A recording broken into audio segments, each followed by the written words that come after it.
दोस्तों 22 साल की एक लड़की होती है और उसके घर के आसपास मोहल्ले में एक धार्मिक जो कार्यक्रम होता है, जागरण होता है, वो चल रहा होता है। जब अपने घर से वो लड़की अनुमति मांगती है जागरण देखने जाने के लिए, तो घर वाले उसे अनुमति दे देते हैं और फिर कहते हैं कि जागरण देखने के बाद वापस तुम फिर अपने घर चली आना। लेकिन ये पहली बार नहीं था, वो लड़की कई बार ऐसे धार्मिक कार्यक्रमों में या मोहल्ले के किसी भी कार्यक्रम में चली जाती थी और सुरक्षित अपने घर चली आती थी। लेकिन अब की बार कुछ ऐसा हुआ था कि रात के 9 बजे जाती है और फिर घर वाले भी ये समझ करके सो जाते हैं, आराम करने लगते हैं कि लड़की अपने सही समय से अपना जागरण देख करके कार्यक्रम खत्म करके वापस आ जाएगी। लेकिन जब सुबह का दिन 31 जनवरी 2025 को ये रात की बात होती है और जो 1 फरवरी यानी 1 फरवरी 2025 को जब उनके घर वाले जागते हैं, सुबह दिन निकल आया होता है, तो वो खोज करने लगते हैं और देखते हैं कि वो लड़की नहीं है। जिस लड़की की रात में जाने की सूचना थी, जिस लड़की जो थी वो रात में जो कार्यक्रम में गई थी, वो लड़की अभी घर पर नहीं आई है। तो आखिर मामला क्या है, कारण क्या है?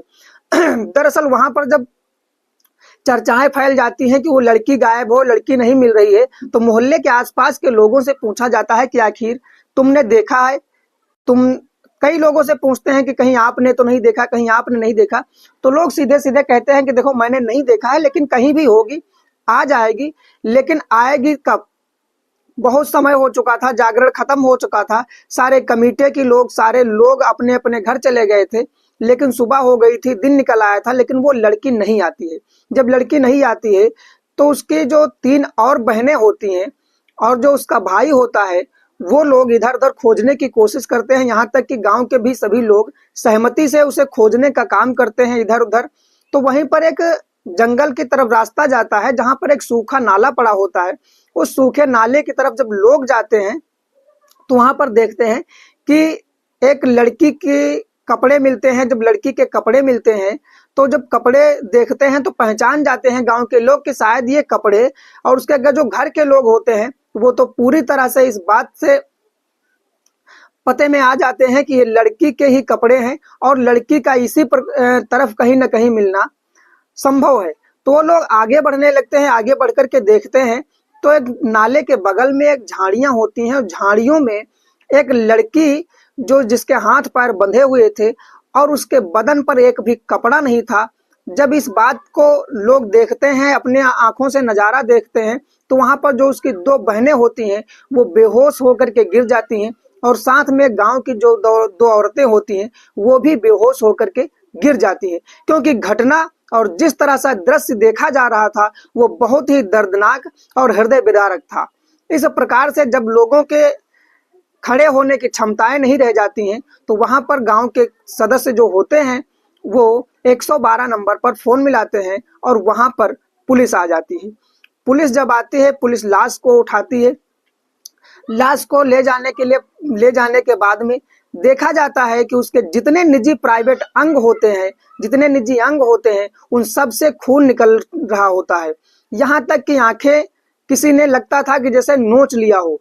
और जब देखा जाता है तो उसका पैर भी टूटा हुआ था, यहाँ तक कि पसलियां भी टूटी मिलती हैं, गर्दन भी टूटी होती है, आंखें निकाल ली जाती हैं। इस प्रकार से जब हैवानियत देखी जाती है तो लोगों के अंदर बहुत ही गुस्सा पैदा हो जाता है और लोग तुरंत ही ऐसे जो मुजरिम है, जो ऐसी दरिंदगी की है जिन लोगों ने, उसको सजा दिलाने के लिए और फांसी की मांग करने लगते हैं। आखिर ये घटना क्यों हुई, कैसे हुई, इसके क्या तथ्य हैं, तो घटना को पूरी तरह से समझते हैं। तो नमस्कार, प्रणाम, सत श्री अकाल, आदाब। आप सभी लोगों का हमारे यूट्यूब चैनल कौशल किशोर 1090 पर बहुत बहुत स्वागत है। कहानी को विस्तार से बताते हैं। दरअसल जब कहानी में ये आता है कि इसके पास पूछा जाता है वहां पर कई लोगों से कि इसकी आखिर दुश्मनी थी तो किससे थी, क्या मामला है, किस लिए ऐसी घटना को अंजाम दिया गया। तो इस तरह से जब वहां पर तमाम सारे हल्ला हो जाती हैं, अब जो न्यूज होती है, जो मीडिया होती है उस घटना को कवर करने की कोशिश करती है।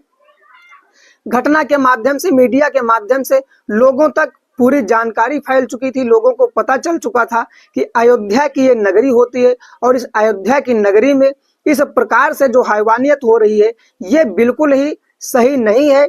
यह तो क्षेत्र या एरिया तो बहुत ही सुरक्षित होना चाहिए। यहाँ से इस प्रकार से जो सूचनाएं आती हैं, जो खबरें आती हैं, ऐसी नहीं आनी चाहिए। एक तरफ बेटी पढ़ाओ और बेटी बचाओ के नारे हैं और दूसरी तरह बेटियों की इज्जत को इस तरह से जो तार तार किया जा रहा है। दरअसल ये दलित की लड़की है, खैर पूरे देश की लड़की है, लेकिन आखिर इसके साथ ही ऐसा क्यों होता है, ऐसी घटनाएं इन्हीं लोगों के साथ क्यों हो जाती हैं।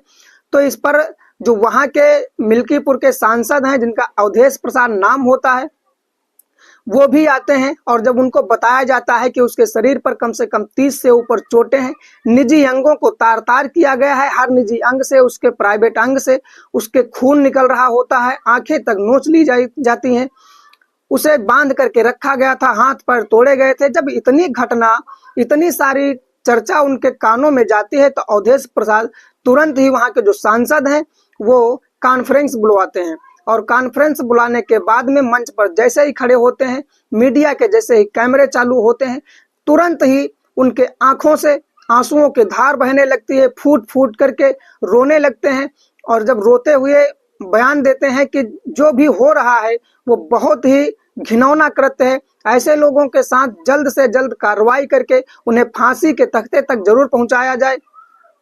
दरअसल जब वहां पुलिस आती है, पुलिस की जब सूचना पर रिपोर्ट आती है पोस्टमार्टम की, तो पूछा जाता है कि आखिर क्या पुष्टि हुई है, रेप का है, बलात्कार का है, आखिर इसके साथ कौन सी घटना हुई है। तो पुलिस ने कहा कि अभी जानकारी प्राप्त की जा रही है, अभी कोई पुष्टि नहीं हुई है बलात्कार की। इस पर जब यह चर्चा पूरे मीडिया पर, पूरे सोशल मीडिया पर छा जाती है, यह बयान, यह जो सांसद जी के रोने का, अवधेश प्रसाद के रोने का जो वीडियो सोशल मीडिया पर पड़ जाता है और सोशल मीडिया के माध्यम से जब इनके जो उत्तर प्रदेश के मुख्यमंत्री आदित्यनाथ योगी जी हैं, जब उनके पास पहुंचता है तो वो अपने खुले शब्दों में कहते हैं कि जो अवधेश प्रसाद का रोना है ये एक नौटंकी है, जो आंसुओं की धार है एक नौटंकी है। तो भला उत्तर प्रदेश के मुख्यमंत्री जी को इस प्रकार से तो नहीं कहना चाहिए था, क्योंकि जितने लोग वहां पर उस दृश्य को देख रहे थे, जो लोग उस दृश्य को समझ रहे थे, उनकी आंखों में आंसू और रोने के सिवा कुछ नहीं था। तो क्या सभी लोग नौटंकी ही कर रहे हैं?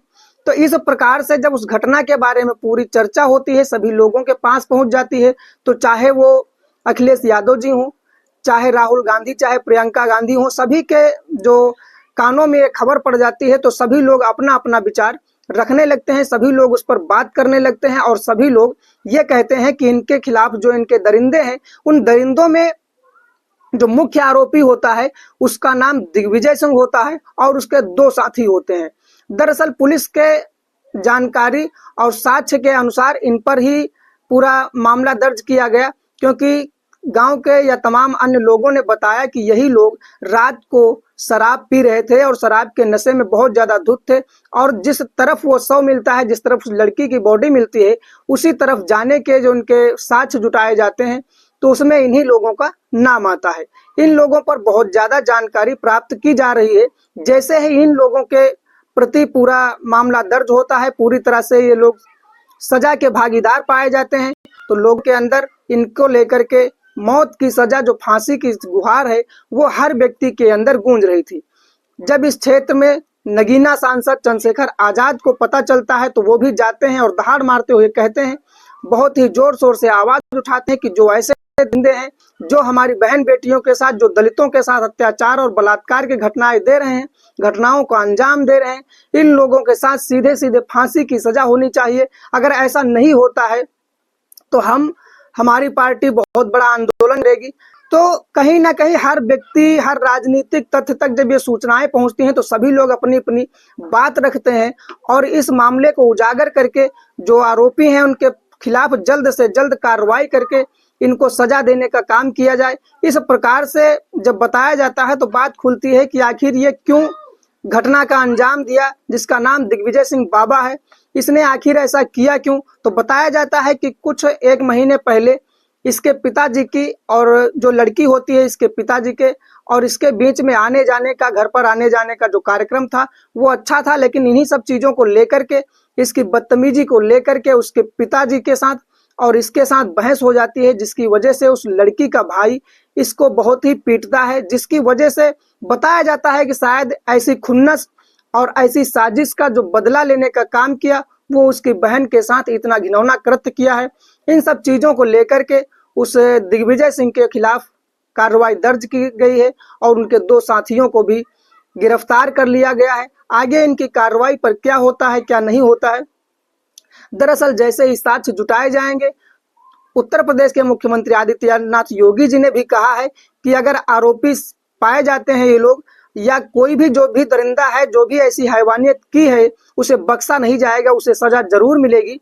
और वहाँ के जो सांसद होते हैं अवधेश जी, वो भी कहते हैं कि चाहे जितनी भी बचत कर ले, चाहे जितनी भी भाग दौड़ कर ले, लेकिन जो इसका आरोपी है, इतनी जो जघन्य घटना का अंजाम दिया है, ये देश की सबसे अहम घटना है। इस देश की सबसे बड़ी लाचारी है बेटियों को लेकर के इस हाल में और इस प्रदेश में, और यहाँ पर इस क्षेत्र में ऐसी घटना नहीं होनी चाहिए थी। लेकिन जिन लोगों ने दरिंदगी की है, जिन लोगों ने घटना को अंजाम दिया है, उन लोगों को इसके खिलाफ कार्रवाई करके लोगों के अंदर जो फांसी की सजा सुनाने का, फांसी का मांग है, जो मौत की सजा की मांग की जा रही है, वो जरूर ही सच साबित होगा। और कोशिश यही रहेगी कानून की, अगर ये लोग इतने दरिंदे और इतनी हैवानियत के शिकार हैं, अगर इस तरह से इन लोगों के ऊपर केस दर्ज होता है और जो सही आरोपी हैं उनको मौत की सजा दी जाए, ये हर व्यक्ति की गुहार है, हर व्यक्ति की मांग होती है। तो ये घटना इसी प्रकार थी। यह जो घटना है यह अयोध्या की है। तो इस घटना को सुना करके आप लोगों को किसी प्रकार से हैरान और परेशान करना नहीं था। इस घटना को सुना करके आप लोगों को वहां के हो रहे काले कारनामों की, हो रही हैवानियत की जानकारी देने का ही मतलब था। तो मैं रोज रात 8 बजे आप लोगों के लिए इसी प्रकार की सच्ची घटनाएं सुनाता रहता हूं। तो अगर आपको वीडियो अच्छा लगा हो तो लाइक कर दीजिए, चैनल को सब्सक्राइब कर दीजिए। मिलते हैं कल रात 8 बजे, तब तक के लिए नमस्कार, धन्यवाद वीडियो देखने के लिए। जय हिंद।